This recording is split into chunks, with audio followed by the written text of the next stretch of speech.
What's going on, guys? I wanted to talk today a little bit about filtration and overflow.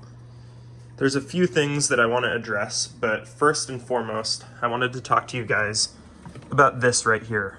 The secondary drain that I have, which I've shown in some previous videos, comes down into the filter sock, and I have this little extension piece that comes on and off, because if this isn't on, then I hear constant water splashing down in this section right here. So I was thinking of a few different ways to kind of fix this issue, to have it be less annoying. Well, the real reason why I'm even doing this is because I'm always having to clean these filter socks that are clogging up every day.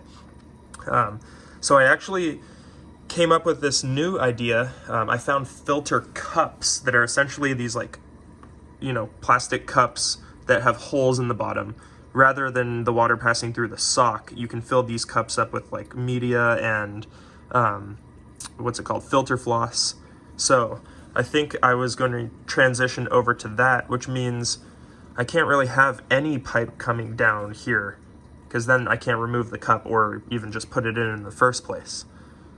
So I needed a different secondary drain that doesn't come into one of the socks, which is exactly what I did. I built this piece right here, which I will install. And if you guys have seen any of my previous videos, I've explained that where the primary drain comes in the back over here, honestly, the secondary should come in right next to it. And the secondary drain in a bean animal style system doesn't even need a gate valve at all. It should only be taking in a trickle of water. So by installing this new secondary drain that I made, I solved two issues. Issue number one, I can take filter socks or filter cups in and out more easily. And then number two, I eliminate the possibility of having any splashing sound by having it go into the water next to the primary.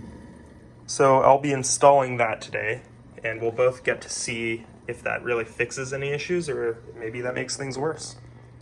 Another issue that I wanted to talk about, I'm gonna try to explain this to the best of my ability to see if this makes sense to you guys, but it's kind of a complicated issue with the bean animal style drain. So originally I had the bean animal drain set up just like I saw it online. So you have the primary right here, and then this is the secondary, and then the emergency is all the way back there. Now, the primary drain I had it sitting lower down in the box. As you can see, both it and the secondary are sitting quite high inside of this overflow box. But yeah, I had it set up exactly like I saw online. This one's sitting, towards probably like this level right here where my finger is. It's kind of hard to see.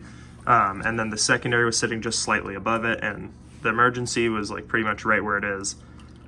Now, in theory, that works perfectly, but the problem I see with this and pretty much any overflow box that you can buy is that if you have it set up low, the water that comes from the tank into the overflow box, I turn the flash on so that we can see a little bit better, but the water basically that comes in right here through this hole, if these holes are not submerged in the water like they are right now, you're hearing a constant splashing sound of however many gallons per hour you have coming into the tank or coming into the overflow box. Now, the whole point of the bean animal style drain is for everything to be quiet.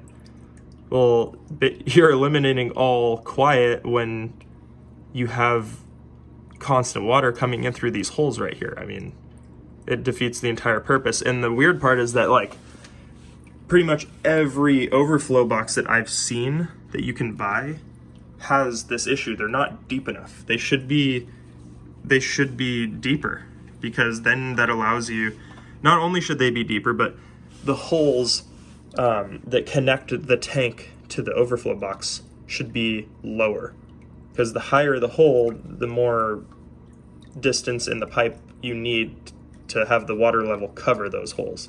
Again, sorry if this is kind of complicated, but these are issues that I ran into as a beginner when setting this up, and I thought I was crazy, but come to find out, like even all the videos I found on YouTube, they're all like, oh yeah, do the bean animal style, it's the quietest system, and all the videos I found show this same problem. So I don't really know what people are doing, but it's totally flawed. So my current system is plumbed in a way that fixes this issue, but it's only really partially fixed because now it's not operating the way it should. If this one clogs, the water level raises, and essentially the water should cover this entire secondary pipe, but that's not even possible anymore because my emergency already activates at that point. So there's not really a secondary drain here. This is the only fix that I could find, because if I raise the emergency any higher, then it's not acting as an emergency because it would be sticking out of the overflow. So basically, I'm screwed and I have to go with the next best thing, which for now works for me, so I'm not going to complain too much. But it's kind of a fear of mine when I go install this new one that doesn't have a gate valve. I suppose I have an extra gate valve. I could probably install it, worst case scenario, but I guess I'm just afraid that when I remove this gate valve, I'm not going to be able to tune anything. And yeah, because right now it's tuned. Otherwise, more water would be coming into it, I think. So I guess we're going to just try this out and see what happens.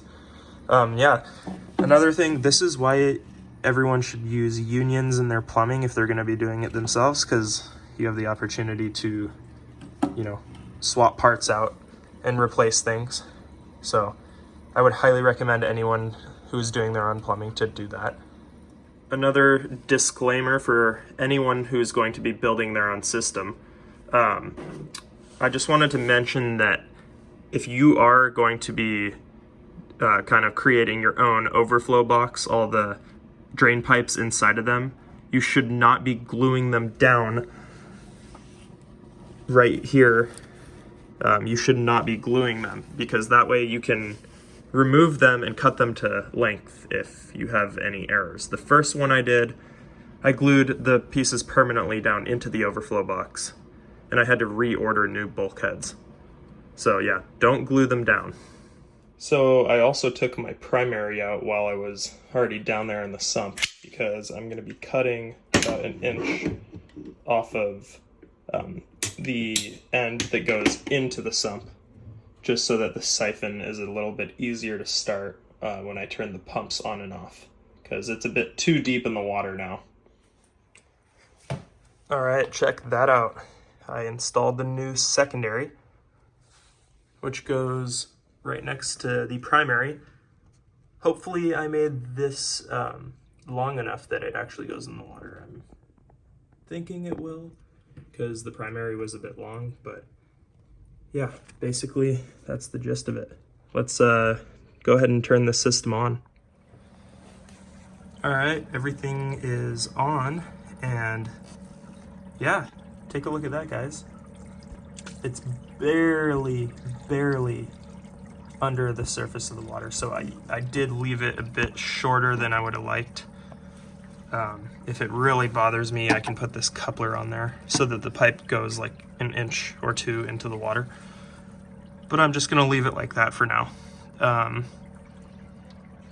Yeah, it fixed everything. I mean, it's actually quieter, and then obviously I can reach my hands in here and mess with the filter socks. So I'm really happy with, I can't believe it took me honestly as long as it did to change this, but yeah, take a look at that. As you guys know, I'm a bit of a perfectionist, so I went ahead and extended this secondary drain like an inch lower so that it would be in the water. Did not have to do that, but I went ahead and did it, and while I waited for the PVC cement to dry, I hit the local fish store and I got this big hammer coral. I also got this clown, and I got another blue jaw trigger because my first one didn't work out. But yeah, I maximized my time there a little bit. It was kind of a blessing in disguise because when I was reworking the secondary drain, I noticed a slow leak coming from the bulkhead on the overflow box. So it probably happened while I was fiddling around with everything, but yeah, I'm just really happy that I actually found that, because otherwise I probably would have ended up with water on my floor in the morning. So yeah, actually a little bit of a blessing in disguise, but everything is running perfectly.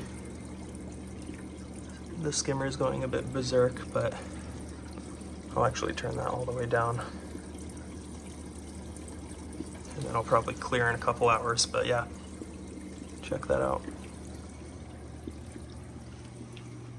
Just to recap, if there are main takeaways from this video, I would say that number one would be to have both the primary and secondary come in at the same spot, and not having them come into a filter sock. That way you can get your hands in there more easily.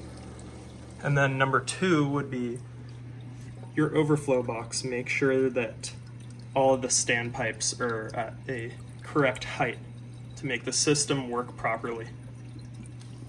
So yeah, if you guys enjoyed the video, please make sure to subscribe and give this video a like.